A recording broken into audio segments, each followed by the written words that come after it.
if there is anyone joining us in the first 5 seconds of joining. But Hailey, it is so nice to see you. So nice to be talking about money and finances and having this conversation that's open and honest and doesn't put the guilt and the heaviness and the shame onto business finances. So tell us a little bit about yourself, who you are, what you do, and then we'll get into the bulk of the conversation. Awesome. Well, thanks so much for having me, Chrissy. I'm so excited to be here. We were just saying money can sometimes be like a taboo subject, which I've never understood. I love talking about money. Everybody needs money. Everybody makes money. Everybody wants money. So why not talk about it? And I think another thing that we don't think enough about is that everybody has a money story. Everybody grew up viewing money in a certain way. And then there are so many entrepreneurs from all different walks of life, especially in this day and age. So many people had COVID baby businesses. And so it's so interesting to hear everybody's money story and everybody's different perspective on money. But no matter what your perspective is on money, making sure that your money is organized is always important. And so that's why I like to combine the two, because some people grew up never looking at money, never having an issue with money. Everything was always taken care of. They never had to organize it. So then when they start their business, they're like, no, I just swipe my credit card. No, I just transfer money. Like, it's not a big deal. And then there are those who grew up where every penny mattered. You needed to budget. You needed a spreadsheet. You needed to know what was going in, what was going out. And that translates in your business. And so I find it so fascinating. So that's what we're here to do today, is talk about the bookkeeping basics that everybody needs to know, as well as the money stories that can either propel us forward or maybe even sometimes hold us back. Oh my goodness, that I grew up very working class. Like, we did not have a lot of extra money. So there was that like penny pinching frugality with it. I was always on top of my money, but I noticed as I got into my own business, there was some optimism, right? There's some optimism of like, we're going to pinch pennies and we're going to track everything, but also like, do I have to? Like, this is different. So I personally am also very curious as we talk into like what the different types of stories are that you see most often and how we can really use them to support us. So I guess that's my first question is, what are some of the most common money stories that you see with small business owners? I think that is the number one story that I see is, people grew up in working middle class families. And so they saw a little bit of the penny pinching. They saw a little bit of the budgeting. But what tends to happen is we get stuck in the mindset of our income is capped, because most of our parents had 9-to-5 jobs. They had salaries. And so even if we didn't know much of what they were saying, as we grew up and we learned more about salaries and we learned more about hourly work, that's where our mind is we are like, we are capped at what I can do within an hour, how much I can produce within an hour. And so that's what I see a lot of my clients is, I have the numbers and all of the spreadsheets that show that they are growing at an exponential rate, but their mind is telling them that they are not making enough, that they are capped, that they have to do more, produce more in order to make more. When the numbers are not showing that, the numbers are actually showing the complete opposite. And so that is what I see the most is that mindset of, even though there's proof in front of them, because they have so much proof behind them, they can't see, they can't comprehend, they can't believe the numbers that are now in front of them. And what's funny is, like, for me growing up until about 10, I didn't know anything about money. Like, money wasn't really discussed in my household. Everything was taken care of. It wasn't a stressor. It wasn't an issue until my parents got divorced. And then all of a sudden I started hearing a lot more money talk, a lot more, we can't afford this. We have to save here. We need to do this. And so I got caught at that funny age of, now I'm a little bit more aware, but also it was never an issue before. And I've found that in my adult life as well. Sometimes money is not an issue, and sometimes I have to penny pinch a little bit more. And it's writing that line and finding that balance, that neither is bad.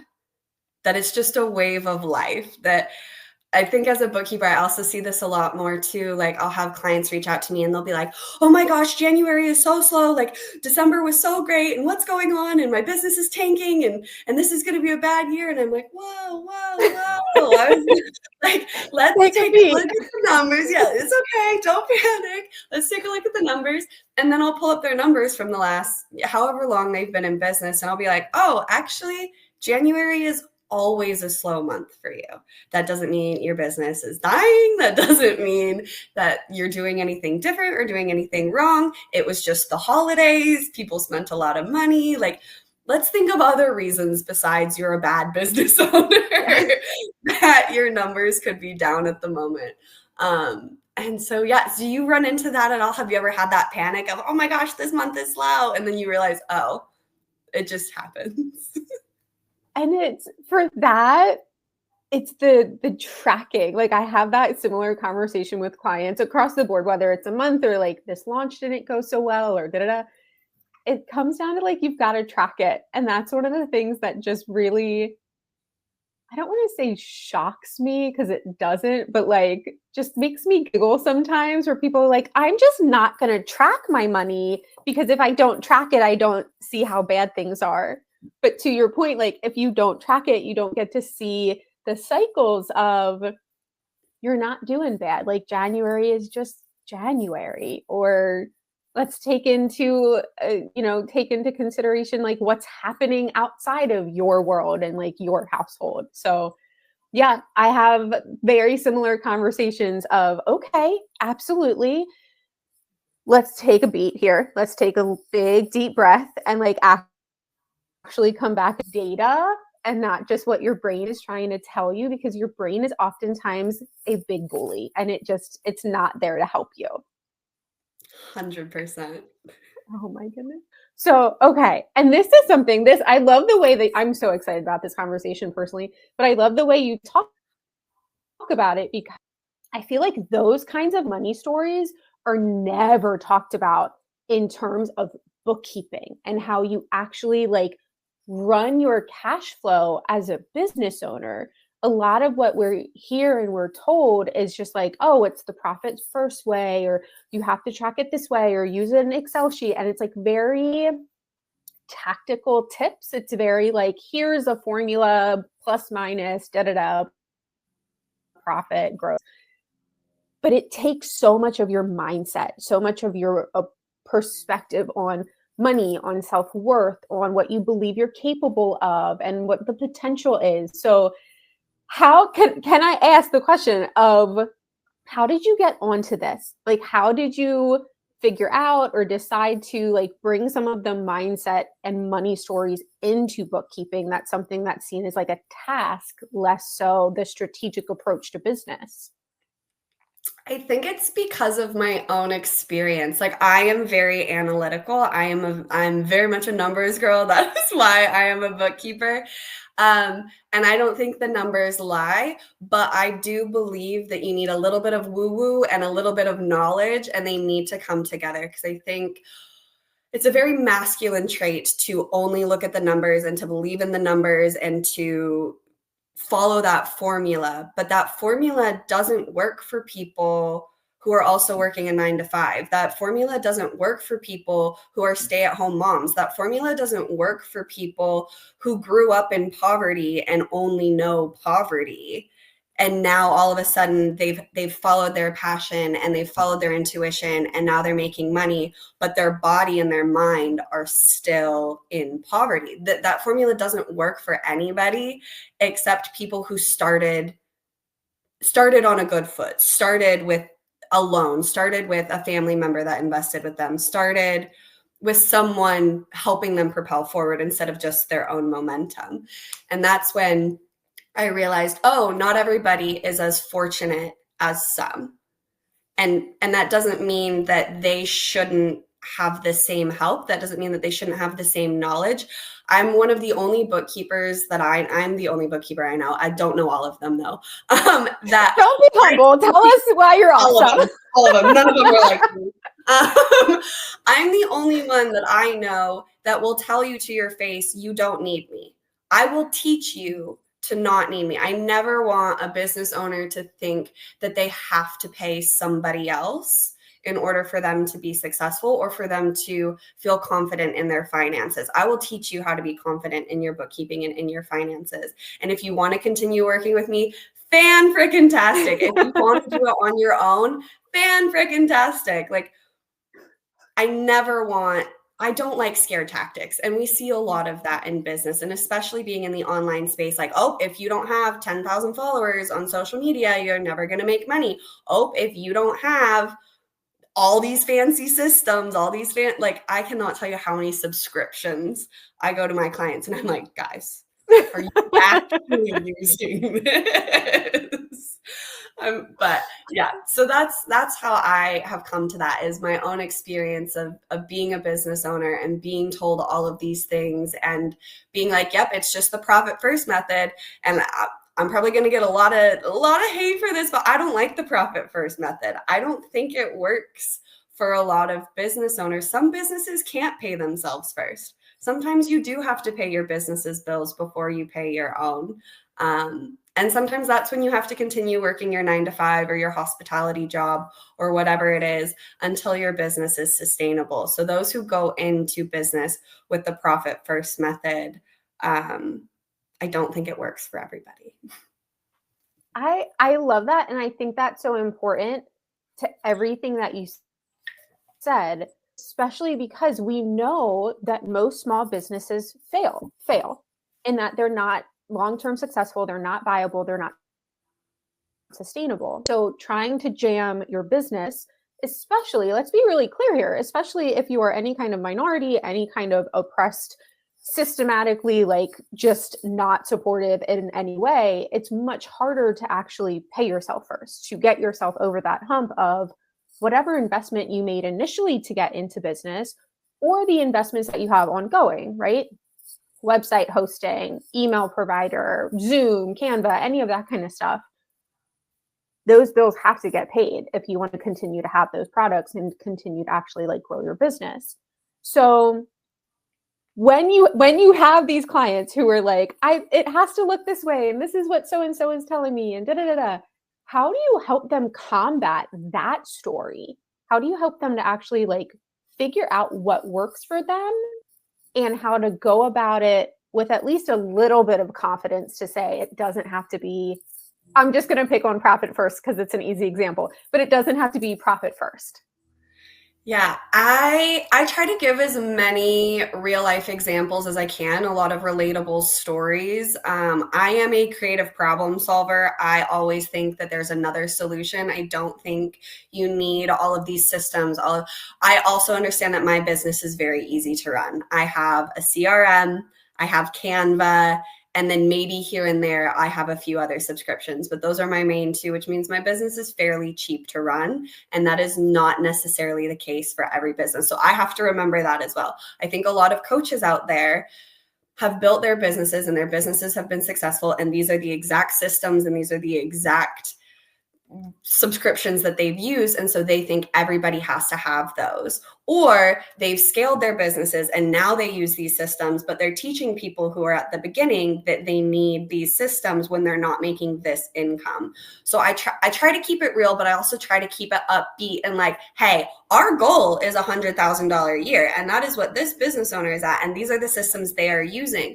But let's scroll back on social media. Let's see what they were using at the beginning. This might be what they're teaching now, but what were they using at the beginning? Or what's a creative way we can solve this without needing all of these systems?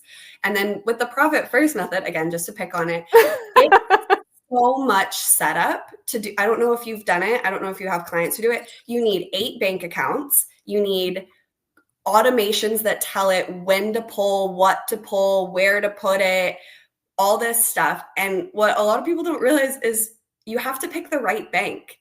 A lot of banks charge you extra for extra accounts, and every account has a maintenance fee. So then if you're doing the profit first method and you have 8 open bank accounts and it's $15 a month per bank account, you're spending over $100 a month just to have bank accounts. if you don't pick the right bank, if you don't do that research. So the profit first method is also a lot of setup to get to where you need to be. And then if you're not somebody who has tracked your finances, to now manage 8 bank accounts, it's a lot of work. And then I also think that's why a lot of people get excited about profit first and then you don't hear about it. People get it set up and then you don't hear them talk about it ever again. And then they hire a bookkeeper to come in and untangle the mess, which is fine. Thank you for hiring me. But also, you don't need it. You don't need 8 bank accounts.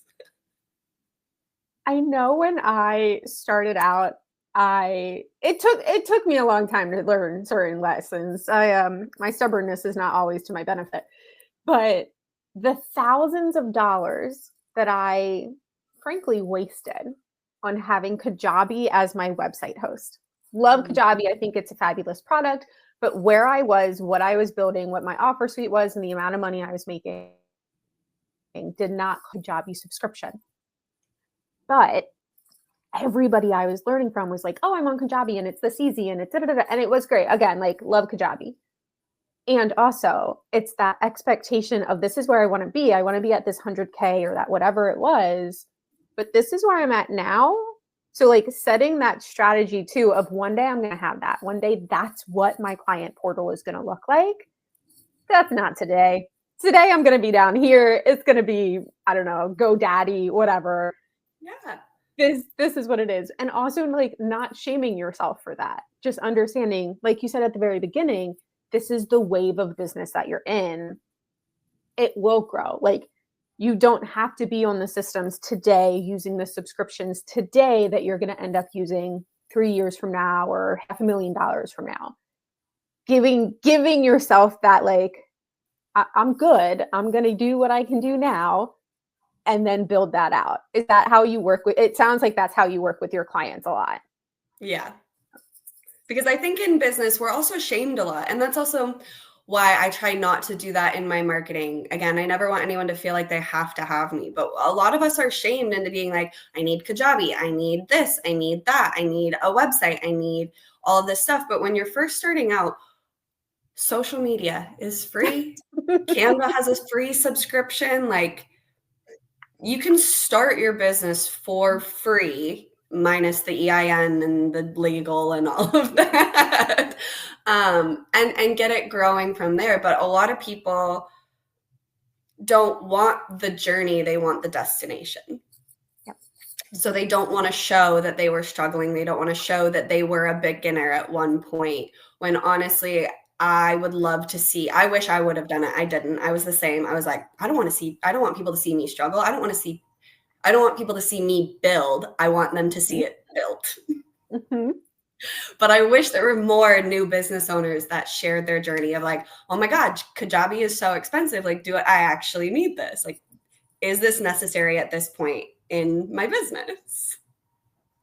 I struggled with that a lot of like, well, if I want to be seen as the authority, if I want to be seen as like the business consultant to go to, I have to be here. Like there is no it is, we're here and that's all, right? Which like didn't work at all with my personality, because yes, I am fabulous at what I do, and also I am quite casual in everything that I do. So besides the point, but I think you make a really good point here of it's just that belief, right? I know we started talking out money stories and how they impact the way that you go about your business, but it's also changing those stories along the way. So as you work with people, whether they're just talking to them, and you can see the money stories start to change from maybe that like really penny pinching, we've got to watch everything, to this. Tell me more about like what that transition looks like and what they experience as they start to realize like, oh, this is what this gets to feel like. Like, tell me more about what happens there. What's really funny is most people revert. Most people, that's why they say like when someone wins the lottery, they usually end up broke. If they were broke, won the lottery, they usually end up broke again, because handling that much more money in your system when you've never had it feels scary. And this is also why I've started saying, talking about money stories and all of that, is because so many coaches are like, I can get you to 100K. Okay, but then what do you do about their mindset when they're here? What do you do about their money once they're here? And I have a client now, and she has exploded over the last few years. I believe that her business is wildly successful. She had a $300,000 year, and she still believes she's at the beginning. She still believes she needs to hustle. She still believes she doesn't have a big enough network. She still believes that things are going to crash and burn, and her business is going to go under tomorrow. And I show her the numbers, and I'm like, the numbers are increasing consistently. You are doing great. You are networking. And we've pulled her leads. I'm like, look at your ROI on your leads. Look at the word of mouth that is happening. Like, these conversions are not from the content you're posting. These conversions are from word of mouth, from your connections. Like, that's not just going to stop overnight. If you stop making content today, there's still word of mouth tomorrow. And it truly is, when you're working with people and their money, I like to say that I'm a cheerleader as well, because it's not just a formula. Because if it was just a formula, I could just show you the profit and loss report and I could say, look, here are the numbers. Like, why are you stressing? that's not the case. And so it really is just reminding people, you are successful. These are what the numbers are telling me, but also look at the connections you've made. Also look at all of the products, all of the success stories that you have to share. Look at how many people you've helped. Look at the comments they've left. Look at the reviews, the testimonies that they've left. And sometimes I need to do that every month for my clients. And that's okay. That is okay. Because once it clicks, once you feel safe, once you realize money is safe, once you realize your business is safe, then you're good. But if every month, every week, every bi-weekly, whatever it is, if you need a little pep talk, I'm here for it. And also, like, you talk a lot about the safety.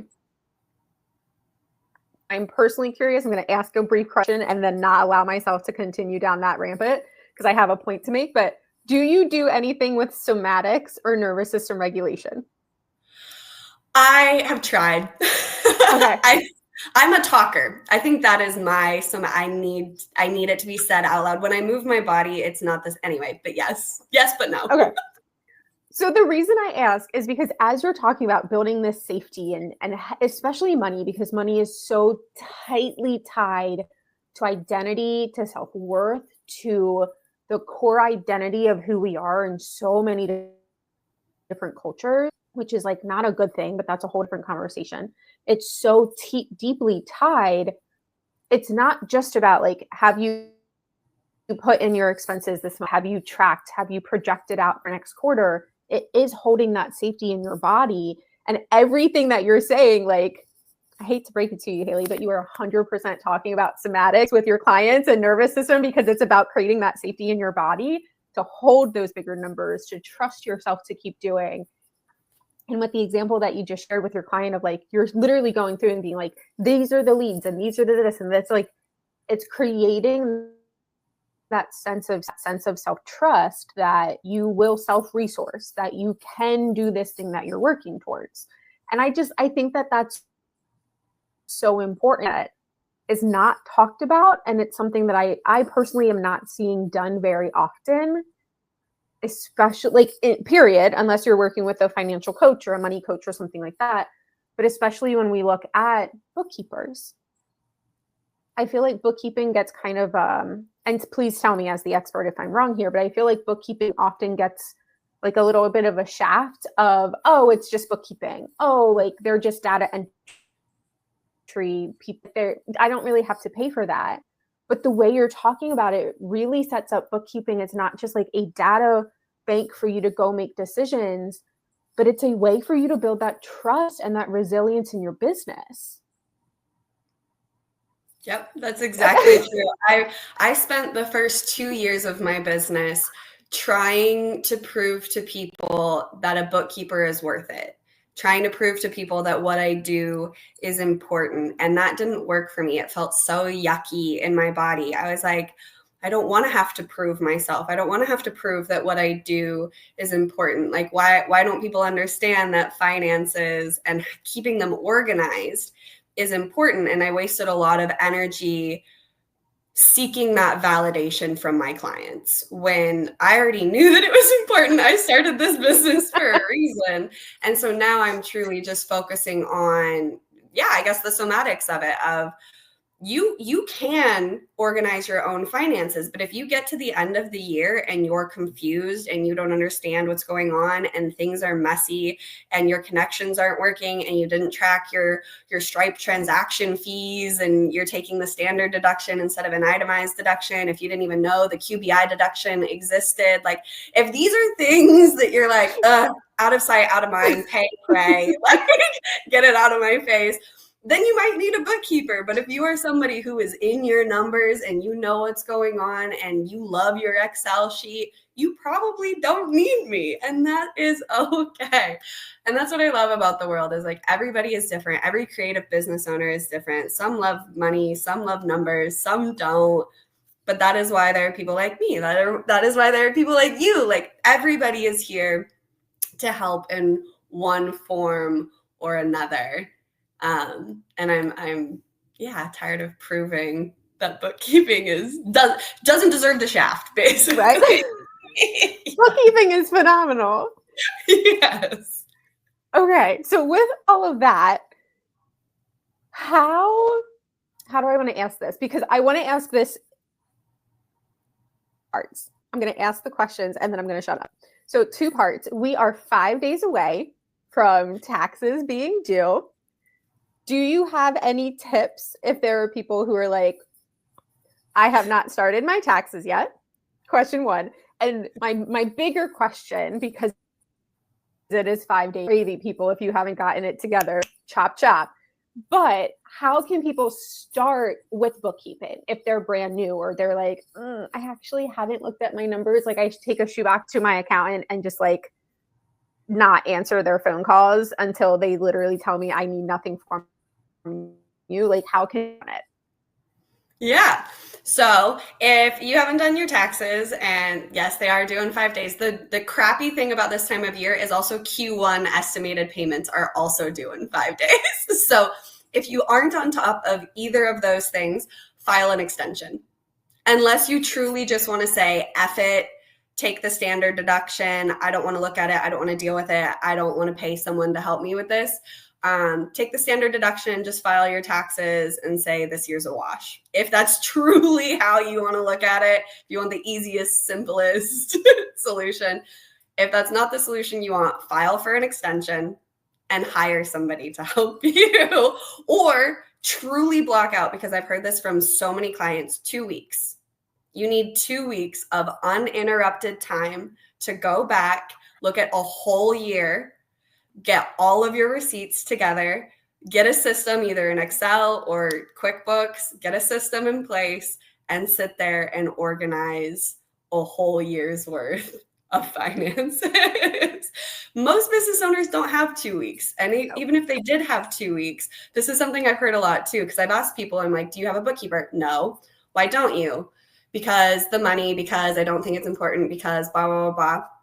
I'm like, when was the last time you did your bookkeeping? Oh, 6 months ago. Okay, well, why aren't you doing it? Because when I sit down, it's a focused task. I can't have the TV on. I can't listen to a podcast. I can't chit chat with a friend. And it takes time. And I have to sit there and I have to be focused until it's done. And I'm like, yeah, that's true. It's your numbers. Like, it's your finances. So file an extension and get help. If you are curious about bookkeeping, but you don't need a full-time bookkeeper, again, I have a program where I get you set up on QuickBooks. It automates your bookkeeping so much. It makes life so much easier. I do a month of free bookkeeping for you because not everybody uses the same CRM. Not everybody uses the same payment processors, they all communicate differently depending on what combination you have. So I do a month of free bookkeeping, and then at the end of that month, I do an hour to an hour and a half training session where you click all of the buttons. We have a training session, and then I'm like, okay, click this button. This is what you're going to do. Don't worry about that. Don't look at that. You don't need that. Focus on this. And then it's recorded. You get that recording. You get to keep that recording. And then you can DIY your bookkeeping knowing that your QuickBooks was set up for you. You got the training that you needed for this moment in time, for where you're at in your business right now. I'm not going to teach you anything fancy or anything crazy. But if down the line you need fancy and crazy, that's when I'll teach it to you. So those are my tips for getting your shit together and getting your taxes done in 5 days. And then also getting started with your bookkeeping if it's something that you haven't thought about until now. And thank you, because it really is. There's so to it that it's not a task that you can have. Like, I do a lot of random stuff with Modern Family playing in the background. I can't listen to Phil Dunphy if I am doing my bookkeeping or doing that kind of stuff.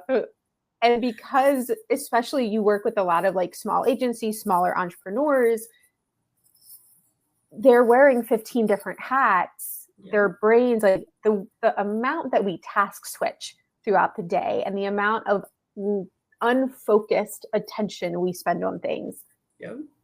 If you're not able to put that time aside, put that focus aside, then really this is not only an opportunity to delegate something you probably don't want to do, but it's also an investment in your business based on everything you already said, Hailey, around like the data, the decisions that you get to make, the ease with which you get to grow your business. Give that to somebody who actually cares, who wants to do it, who's like, hey, you don't actually have to like haul ass and do another launch or do another this. You've actually made 3 times what you may order. This is what's aligned with what you're doing and where you want to go. So I love that, like the simplicity of it, of just kind of figure out how you want to run it and then go do it, right? Yes. I like to say, keep it simple, beautiful. There's no stress. It's okay. It's just money. It's just money. You'll make more. There's plenty of time. Like, we got this. Let's look at the numbers. Let's see what they say. Oh, the numbers say you've gone out to eat a little too much this month. The numbers say you're doing way better than you think you're doing. So yeah, keep it simple, beautiful. Oh my goodness. I could talk to you for days about this because I think money is so important, and I'm a big systems person, right? And bookkeeping is a great system to have in your business and your life in general. But that would be unfair to everybody else who like does not have days to talk to you.